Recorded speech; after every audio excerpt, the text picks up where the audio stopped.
Hola, muy buenos días a todos y todas. Mi nombre es Olga Oñate Aguillón y hoy día vamos a hablar sobre lesiones endoperiodontal y absceso periodontal.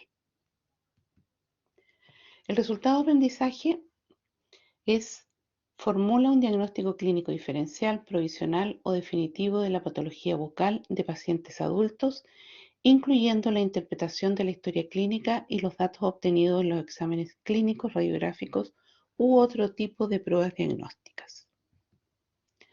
Primero vamos a hablar acerca del absceso periodontal. Como definición, son lesiones agudas caracterizadas por un acúmulo localizado de pus dentro de la pared gingival de la bolsa periodontal y el surco, con una destrucción tisular rápida, y el principal problema es que pueden estar asociados a un riesgo de diseminación sistémica. La clasificación de los abscesos periodontales, bueno, es una clasificación más antigua que los clasificaba en gingivales, periodontales y pericoronarios. Linde los clasifica en absceso relacionado con periodontitis y absceso no relacionado con periodontitis. Los abscesos relacionados con periodontitis se caracterizan por un periodo de destrucción activa y extensión a tejidos que antes estaban sanos. Ahora, Linde sugiere un cierre marginal que se produce por un cierre marginal del saco periodontal profundo post-tratamiento y una falta de drenaje adecuado. Esto muchas veces favorecido por ciertas condiciones anatómicas de la pieza dentaria, como concavidades y furcas. También se puede producir por una exacerbación de una lesión crónica, un paciente que haya estado sin tratamiento o una recurrencia durante la terapia, o de abscesos post-tratamiento, por ejemplo, post-raspado, post-pulido, digamos, post-quirúrgico y después de una antibioterapia. Eso sería las características de los abscesos periodontales relacionados con periodontitis. Y los no relacionados con periodontitis pueden ser producto de la impactación de un cuerpo extraño, por ejemplo, en casos de ortodoncia, prácticas de higiene, muchas veces pacientes que usan un cepillo que a lo mejor ya está un poco viejo y se les suelta y les queda enterrado una cerda del cepillo de dientes. Esto puede producir un absceso periodontal, también alguna partícula de algún alimento. Esto es bastante frecuente, lo de la cerda del cepillo. También puede ser por alteraciones de la morfología radicular, una raíz invaginada, una raíz fisurada, resorciones radiculares externas o perforaciones iatrogénicas endodónticas. Ahora, ¿cuál es la patogenia y la microbiología de este absceso periodontal? Se produce entonces, primariamente vamos a tener un cierre de la bolsa, una crecimiento y virulencia de los tejidos, bacteriana, y un cambio en el pH local. Esto van a invadir los tejidos blandos, va a producir una destrucción del tejido conectivo, se va a producir una encapsulación, un cierre, digamos, y formación de pus. El absceso periodontal se define como una lesión polimicrobiana donde hay un 45-63% de bacterias anaeróbicas estrictas según los últimos estudios. La gran negativa, aproximadamente un 50 un 100% de porfiromonas gingivalis, Prevotella intermedia y melaninogénica, el, el Fissuratum nucleatum, Bacillus forcitus y espiroquetas. También vamos a encontrar eh, bacterias gram positivas como Streptococcus micros, Actinomyces y Bifidobacterium. Todos nombres muy fáciles de pronunciar. Y las anaerobias facultativas gram negativas como el Campylobacter y el Campnocytophaga. Eso sería la composición bacteriana más frecuente en un absceso periodontal. ¿Cómo vamos a hacer el diagnóstico? Bueno, el diagnóstico se basa en el síntoma principal del paciente más los signos clínicos y radiológicos. Puede presentar una elevación ovoide marginal que es fácil de identificar. Ya vamos a ver esta zona muy inflamada. Y bueno, cuando es un absceso más profundo es más difícil de identificar porque podemos encontrar una zona enrojecida con tumefacción difusa y dolorosa a la palpación. Es habitual la presencia de supuración, que puede ser por una fístula o por la bolsa periodontal. El dolor, que puede ser ir de leve a intenso, con una percusión positiva y puede presentar también movilidad dentaria. En casos más severos se pueden presentar adenopatías locales, fiebre y malestar general. Ya dijimos que uno de los riesgos es que podía tener compromiso sistémico. ¿Con qué tenemos que hacer el diagnóstico diferencial? Con abscesos periapicales, con fracturas radiculares verticales, con lesiones endoperidontales. También esos son como los más frecuentes. Podría ser con un cáncer gingival de células escamosas, con un granuloma eosinófilo y osteomelitis. Bueno, aquí tenemos, por ejemplo, imágenes de un paciente que, bueno, sus condiciones de salud son bastante malas y donde probablemente alguna de estas lesiones sea un absceso periodontal, pero tenemos que hacer los diagnósticos diferenciales, con, por ejemplo, fractura radicular, con lesiones endoperidontales, etc. Aquí lo que es muy de utilidad también para saber bien cuál es la pieza comprometida es realizar una fistulografía. Ya vamos a explicar más adelante en qué consiste. Bueno, ¿cuál es el tratamiento y las complicaciones? Muchas veces nos va a llegar un paciente así, con un aumento de volumen bastante grande y bastante diseminado aquí. Entonces el tratamiento en una primera etapa tiene que ser el manejo de la lesión aguda. ¿Ya? El paciente va a llegar muy asustado, muy preocupado. ¿Y qué es lo que vamos a hacer? Tenemos que hacer una incisión y drenaje de esta lesión. Un detartraje polirradicular. Muchas veces es necesario realizar una cirugía periodontal. La antibioterapia sistémica tiene que ir sí o sí en estos casos. Y bueno, va a depender del grado de compromiso del paciente todo este tratamiento en esta primera etapa. Y si la pieza está muy destruida y no tiene posibilidad de rehabilitación, la exodoncia va a ser el tratamiento junto con la antibioterapia. En una segunda etapa, en el supuesto caso que la pieza sea un conservable, vamos a hacer el tratamiento de la lesión de origen con una endodoncia, con la restauración correspondiente. Y también estos abscesos periodontales presentan complicaciones, como ya mencionamos, que podría ser necesario la exodoncia, entonces nos va a llevar a la pérdida dental, la diseminación de la infección. Y esta diseminación de la infección, perdón, voy a tomar agüita, puede ser bastante seria porque puede producir celulitis, flegmones y infecciones subcutáneas. Por lo tanto, es algo que requiere un manejo de urgencia. Puede llegar hasta un absceso periodontal y en el caso de pacientes que tengan prótesis, puede producir bacteremia, el producto de la bacteremia puede producir una endocarditis, por ejemplo. Eso era con respecto a lo que vamos a conversar con respecto al absceso periodontal. Ahora con respecto a las lesiones periodontales. Son lesiones que, si bien tienen un tratamiento que es bastante claro y definido, no necesariamente siempre exitoso, pero la dificultad de estas lesiones está en su diagnóstico, en conocer el verdadero origen de esta lesión. y están definidas como una comunicación patológica entre los tejidos pulpares y periodontales en un diente determinado. Se pueden presentar de forma aguda o crónica y se ha sugerido que a efectos de clasificación y pronóstico son críticas la presencia de daño radicular como causa de la comunicación y la presencia de periodontitis.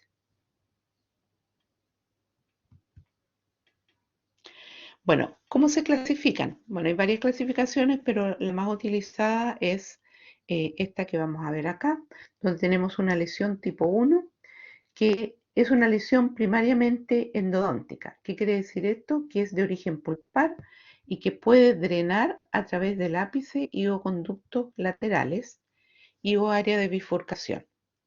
El término utilizado para definir este tipo de lesiones es periodontitis apical.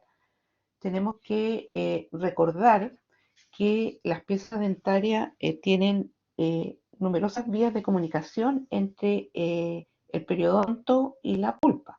El foramen apical es la principal, pero también podemos encontrar los conductos laterales y accesorios que pueden producir esta comunicación. Después la tipo 2, que es una lesión primariamente periodontal, que es causada única y exclusivamente por la lesión periodontal. En la tipo 1 probablemente nos encontremos con una pieza que tiene una caries o una restauración en mal estado, pero en la tipo 2 la pieza está sana y la lesión es exclusivamente por enfermedad periodontal. Hay una destrucción periodontal que afecta en forma secundaria al conducto radicular.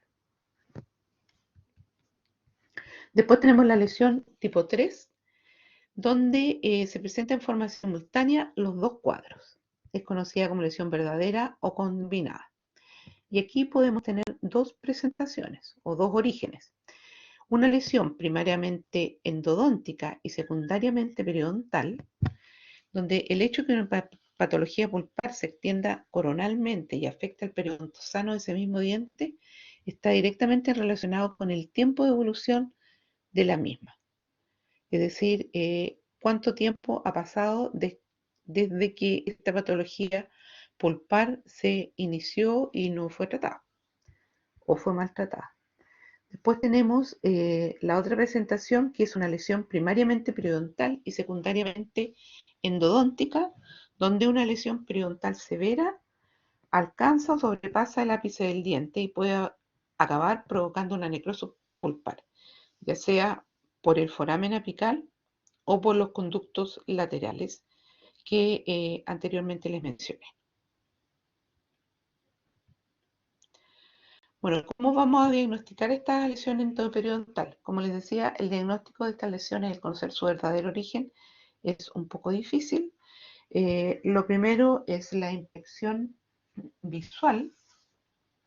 Ya tenemos que hacer siempre la exploración, la inspección visual va a ser el primer método de diagnóstico. Es necesaria la búsqueda de inflamación, sangrado, incluso la presencia de algún trayecto fistuloso. Tenemos que evaluar la, la vitalidad pulpar mediante los test térmicos. Son necesarios para evaluar esta vitalidad o la posibilidad de necrosis pulpar. La palpación, que es muy importante también para ver a qué altura más o menos se encuentra el aumento de volumen, si está muy doloroso, la percusión también, la movilidad. Bueno, las radiografías evidentemente van a ser de bastante ayuda. El sondaje periodontal también es uno de los factores bastante importantes. La presencia de un sondaje generalizado alrededor de un diente va a ser más indicativo de una patología periodontal, mientras que cuando únicamente existe un punto de sondaje más profundo, hay que realizar un diagnóstico diferencial de patología endodóntica o de fractura vertical. También existe la transiluminación, la tinción y podemos utilizar el microscopio para, bueno, estos son todos procedimientos que realizan los especialistas, los endodoncistas, para evaluar estas lesiones, ya con un microscopio especial ellos pueden determinar el origen de estas lesiones.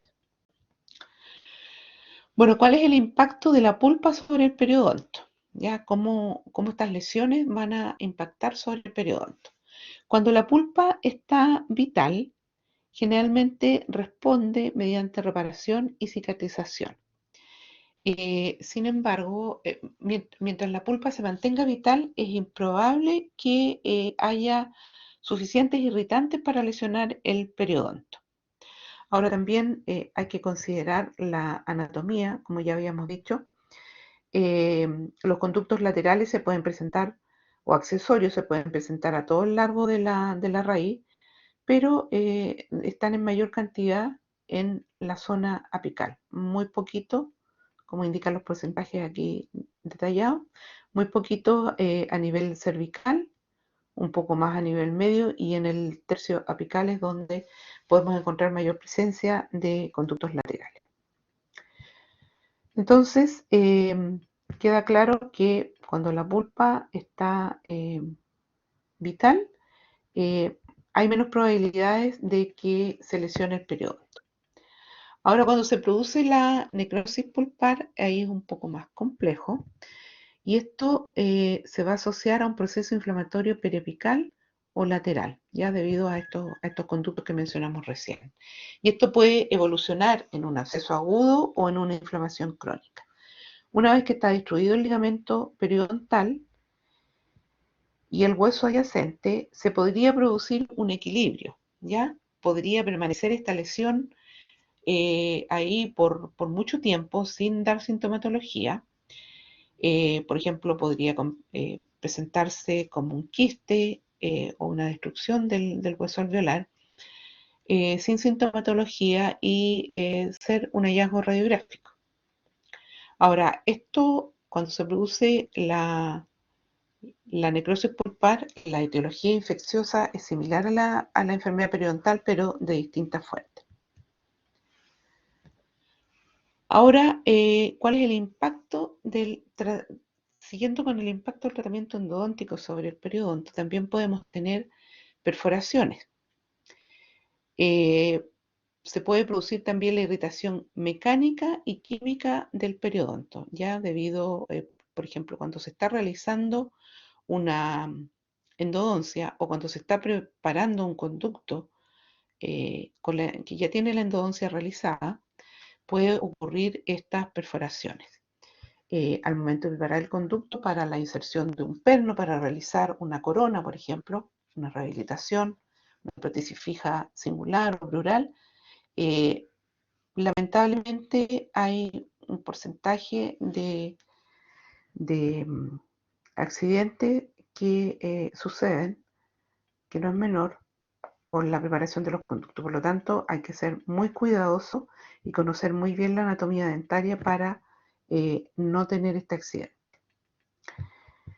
Podría generar el aumento estas perforaciones podrían generar el aumento de la profundidad de sondeo y síntomas comunes con la formación de un absceso periodontal.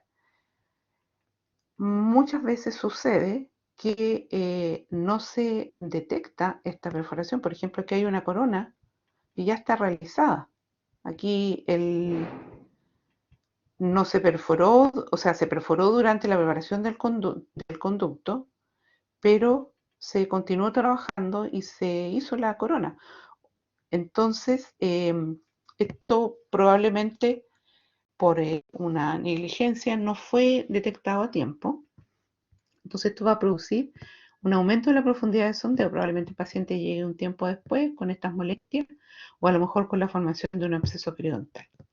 Ahora, si esta perforación ocurre, lo ideal es que se trate, muchas veces se puede tratar, se puede lograr un sellado hermético de esta perforación mediante la utilización de un cemento que se llama MTA, que el endodoncista va a colocar y va a sellar este conducto y probablemente dependiendo del tamaño de la perforación tengamos un porcentaje más o menos importante de éxito. Ahora también hay un grado que es impredecible, que va a depender también de la capacidad reparativa de cada persona. Por lo tanto, generalmente el pronóstico puede ser dudoso y puede llegar a la exodoncia de la pieza dentaria. La otra de las situaciones que puede ocurrir es la fractura radicular vertical. Ahora, la detección de esta fractura se puede hacer mediante la aplicación de agentes colorantes, de iluminación indirecta con fibra óptica, por ejemplo, con la lámpara de fotogrado, mediante el microscópico o mediante un sondeo quirúrgico. Es bastante común recurrir a la exploración quirúrgica. ¿Y dónde se presenta más esta fractura radicular vertical? En los dientes que tienen endodoncia, que están rehabilitados con una prótesis fija, que tienen un perno o que tienen pilares en cantilever. Pilar en cantilever es cuando hay están apoyados en las piezas dentarias, pero hay una pieza que está sin rayo, o sea, el intermediario se rehabilita la pieza sin apoyo. No sé si le habrán pasado a ustedes lo que es un cantilever, pero aquí, por ejemplo, tenemos pilar, pilar, y acá tenemos una pieza, un póntico, pero por distal no hay más pieza dentaria. Entonces, esto se llama cantilever.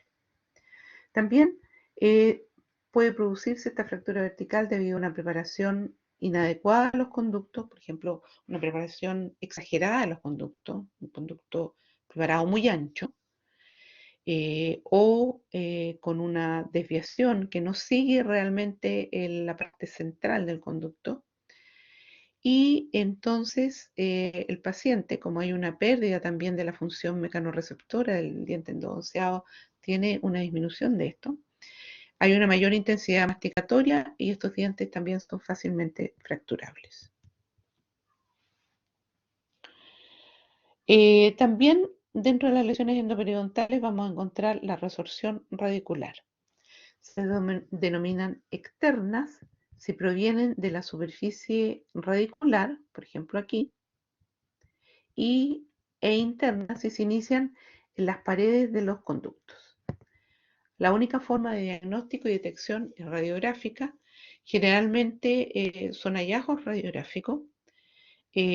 También se puede utilizar la radiografía, la que generalmente la detecta es un estudio radiográfico que hacemos nosotros normalmente cuando pedimos la panorámica y detectamos alguna zona sospechosa, después pedimos una radiografía periapical, diferentes ángulos, o un combi, una tomografía que es la que nos puede precisar con mayor certeza la resorción.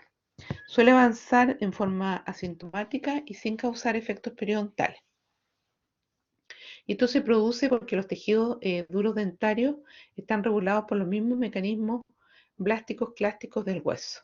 Entonces, un daño en la superficie de las células blásticas podría dar origen a resorciones externas, también un trauma, los pulidos radiculares o los movimientos de ortodoncia.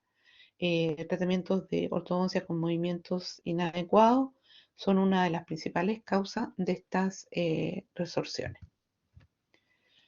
Bueno, con respecto al pulido radicular, la placa bacteriana sobre la superficie denudada, un pulido radicular demasiado intenso, podría inducir cambios en la pulpa.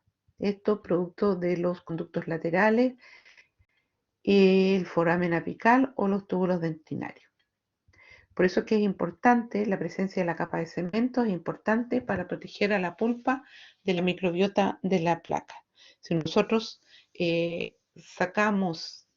pulimos demasiado y sacamos todo el cemento, lo dejamos muy delgado, vamos a hacer que la pulpa sea mucho más sensible a la acción de la microbiota de la placa.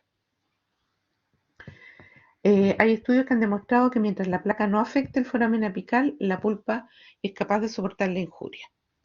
Procedimientos reiterados de pulidos radiculares podrían provocar hipersensibilidad, debilitar la estructura dentaria y producir grandes cantidades de dentina reparativa. Bueno, el impacto del tratamiento periodontal en la pulpa. La hipersensibilidad es una de las principales consecuencias de los detartrajes y pulidos radiculares. Estos pueden provocar generalmente los dientes después de un detartraje o un pulido radicular quedan mucho más sensibles a los estímulos térmicos, táctiles y osmóticos, o sea, cambios de pH. El máximo de hipersensibilidad se produce durante la primera semana para ir disminuyendo progresivamente la semana siguiente. Sin embargo, esto se podría extender por meses y años. La condición dolorosa se denomina hipersensibilidad dentaria y esto se explica porque hay una exposición de los túbulos dentarios.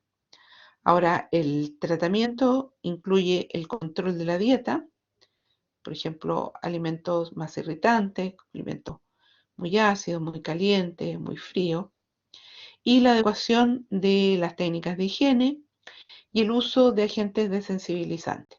Ya las pastas desensibilizantes son bastante efectivas en la gran mayoría de los casos. Ahora, ¿cuál es el tratamiento de las lesiones endoperidontales? El reconocimiento de la vitalidad pulpar es esencial para su diagnóstico diferencial. Primero se debe enfocar en la lesión endodóntica. Estos tratamientos siempre van a ser combinados, eh, tanto endodóntico como periodontal. Pero primero se debe enfocar en la lesión endodóntica y luego un periodo de observación decidir si es necesaria la terapéutica periodontal después del éxito endodóntico. Mientras mayor sea el daño de origen endodóntico, mejor es el pronóstico. ¿Ya? Eso es muy importante. Bueno, y eso es lo que tenía para contarles. Bueno, ustedes el próximo año en la asignatura de endodoncia y en periodoncia también van a estudiar en profundidad estas lesiones y porque muchas veces se les va a presentar en clínica estas situaciones. Así que es algo que ustedes van a estar viendo permanentemente. Son lesiones que se presentan con bastante frecuencia. Bueno, y ahora vamos a realizar una actividad evaluada, para lo cual les he dejado este link, ya, donde ustedes van a encontrar un cuestionario con 2 pequeños casos clínicos en los cuales ustedes tienen que llegar a una conclusión diagnóstica.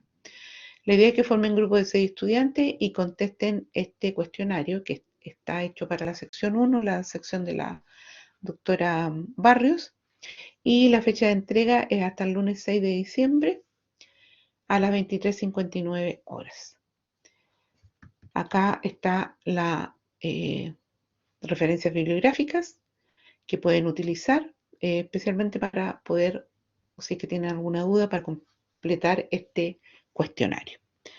Bueno, eso es todo lo que tenía que contarles hoy día. Que estén muy bien y nos veremos en alguna próxima clase.